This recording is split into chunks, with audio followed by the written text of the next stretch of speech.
Hey, bonjour tout le monde, j'espère que vous allez bien, bienvenue dans une nouvelle vidéo dédiée à GitLab. Dans cette 15e vidéo dédiée à GitLab, on va s'intéresser à GitLab CI, donc avec une présentation, quelques définitions importantes avant de commencer à rentrer dans le vif du sujet. GitLab CI, donc pour CI, Continuous Integration. N'hésitez pas à vous abonner pour ne pas manquer les prochaines vidéos, cliquez sur rejoindre si vous voulez soutenir la chaîne, mettre des pouces bleus, en parler autour de vous et commenter. Alors, Continuous Integration, donc ça appelle également d'autres termes, Continuous Delivery ou Deployment également. Continuous Integration, c'est quoi? C'est des actions de push au niveau du code. Donc dès lors qu'on va avoir des développeurs qui vont coder et à un moment vont pousser grâce à leur outil de versionning des éléments, en l'occurrence sur GitLab, on va chercher à déclencher des actions en chaîne suite à la réception de ce code.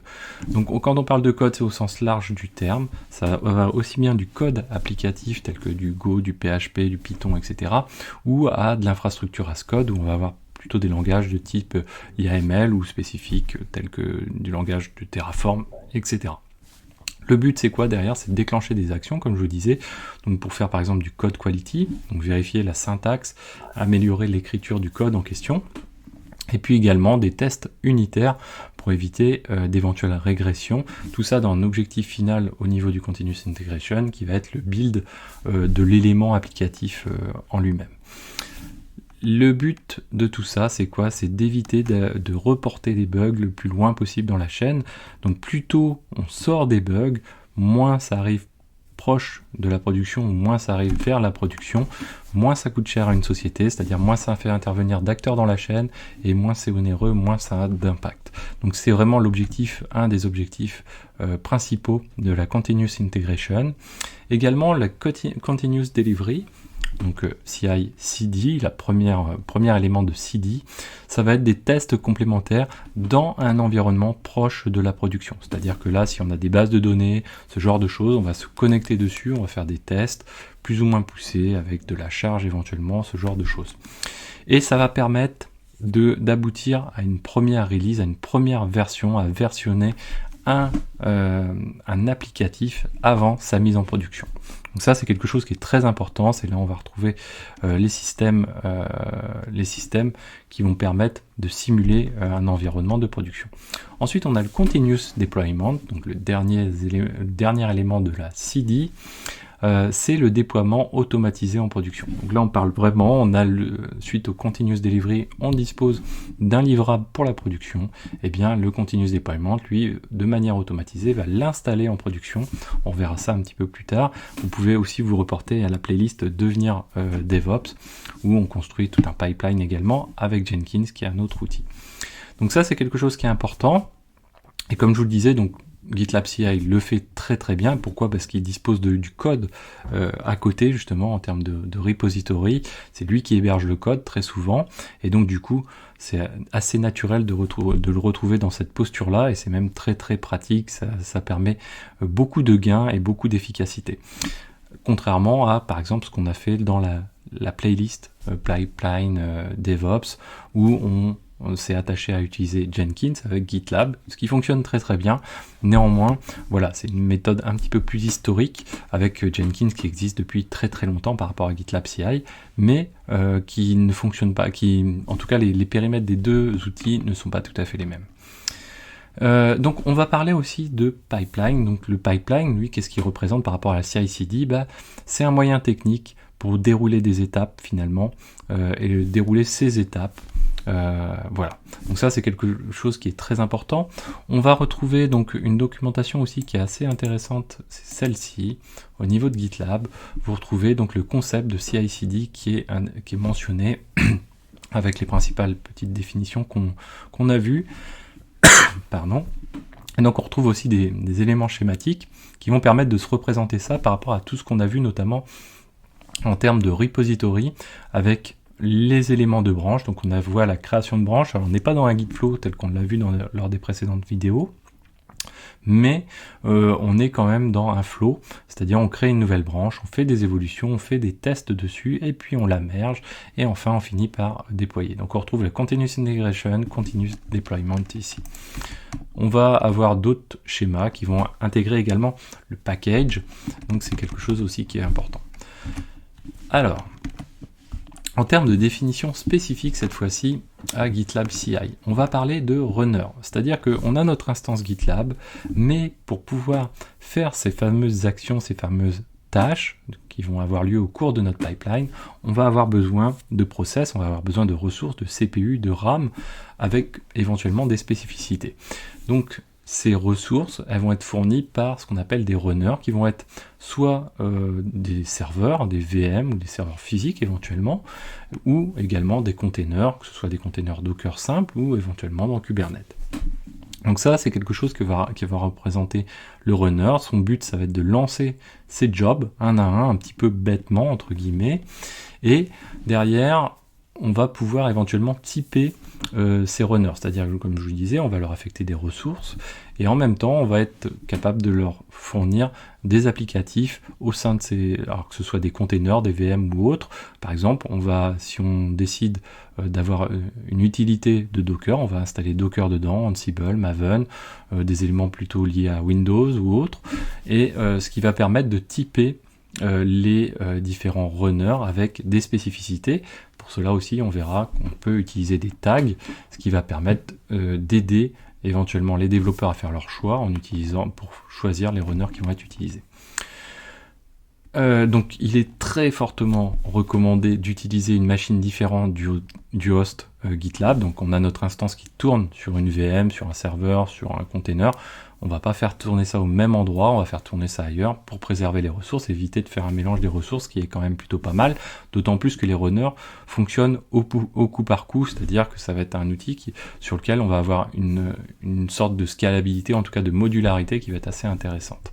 C'est développé en langage Go, donc globalement ça consomme pas non plus toujours beaucoup de ressources à la base, en tout cas, suivant les outils qu'on va utiliser dedans, la ressource peut être plus ou moins importante de manière à utiliser. C'est dépendant bien sûr de la version de l'instance mère GitLab, donc voilà, il y a quand même une correspondance entre les deux. La nécessité de l'enregistrer, c'est-à-dire qu'on va avoir un système, on le fera lors d'une prochaine vidéo, on va enregistrer plus exactement un runner auprès de notre instance GitLab. Eh bien, il va y avoir cette étape d'enregistrement qui va être importante avec l'utilisation d'un token notamment pour pas avoir voilà, des gens qui éventuellement mal intentionnés pourraient se faire passer pour un runner pour faire des choses malveillantes. Le scope d'un runner aussi est très important, c'est-à-dire qu'un runner, on va pouvoir le dédier soit à un projet spécifique, soit à un groupe en entier, soit entièrement le partager pour l'ensemble d'une instance GitLab en l'occurrence. Donc ça va dépendre vraiment de la taille éventuellement de l'entreprise dans laquelle vous êtes avec la quantité de développement que vous faites et de tests, etc. C'est à partir de là que ça va déterminer ces éléments-là, éventuellement aussi si vous voulez faire des segmentations, ce genre de choses. Donc comme je vous disais, on va pouvoir utiliser des tags pour spécifier, alors un ou plusieurs tags pour spécifier des langages, les builders en question, les tests, etc. GitLab.com aussi permet de fournir des runners publics, mais eux vont être limités dans le temps en termes d'utilisation. Alors je crois que je l'ai indiqué comme ça, mais je crois que c'est à peu près 2000 minutes par pipeline et par mois, donc on ne peut pas accéder à ces choses-là. Vous retrouvez également la doc spécifique au runner ici. Donc dans cette doc, vous allez retrouver pas mal de choses. Les liens qui vont bien pour l'enregistration, les exécuteurs, les tags, on vient d'en parler, etc. Donc justement, les exécuteurs, donc un exécuteur c'est quoi? En fait, c'est un runner, c'est le type de runner finalement. C'est la définition du type de runner, c'est ce qu'on appelle un exécuteur. Donc on va avoir un runner et on va le typer, donc c'est ce qu'on appelle l'exécuteur, pour l'adapter au type de job. Donc ces exécuteurs, ça va être une liste prédéfinie, on va retrouver cette liste ici, et donc ça va être, donc on retrouve voilà, cette liste, on a un exécuteur qui se nomme SSH, Shell, VirtualBox, Parallels, Docker, Kubernetes ou Custom par exemple, et donc c'est cette liste qu'on va pouvoir utiliser, et suivant le cas d'utilisation qu'on va avoir, eh bien on va plutôt utiliser l'un ou l'autre, etc. Derrière, donc, qu'est-ce qu'un pipeline? Donc, une fois qu'on a notre runner, qui est l'outil finalement qui va permettre d'actionner chacune des tâches qu'on va faire dans notre pipeline. Donc, Le pipeline, c'est quoi? Ça va être déclenché par un trigger ou par une tâche récurrente. Donc les deux sont possibles. C'est-à-dire qu'on va faire un trigger, par exemple, sur un push de code, sur une merge request, etc. Ou également, on peut le faire comme le fait par exemple Jenkins, en mode cron. Voilà, tout simplement comme un cron Linux. Pas plus compliqué que ça. C'est des suites, donc un pipeline c'est ce qu'on considère comme une suite de tâches à réaliser en vue d'une action finale, donc par exemple déployer en production, ça va être une tâche, mais ça peut être d'autres tâches, simplement builder une image Docker, ça peut être autre chose. Ce pipeline il est découpé en stages, en stage, qui sont simplement chacune des grandes étapes de notre pipeline. Donc ça va permettre de le segmenter un petit peu de manière logique. Et tout ça, donc ce pipeline, il va être décrit dans un fichier YAML, donc à la racine du dépôt. Et donc ça va être le .gitlab-ci.yaml. Alors d'autres définitions, donc les stages, donc les étapes.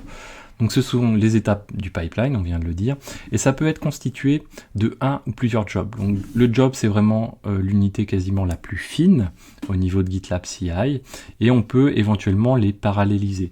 Donc c'est pour ça qu'une étape, une stage, va pouvoir contenir plusieurs jobs, pas forcément les paralléliser ou également en tout cas les regrouper dans une même étape.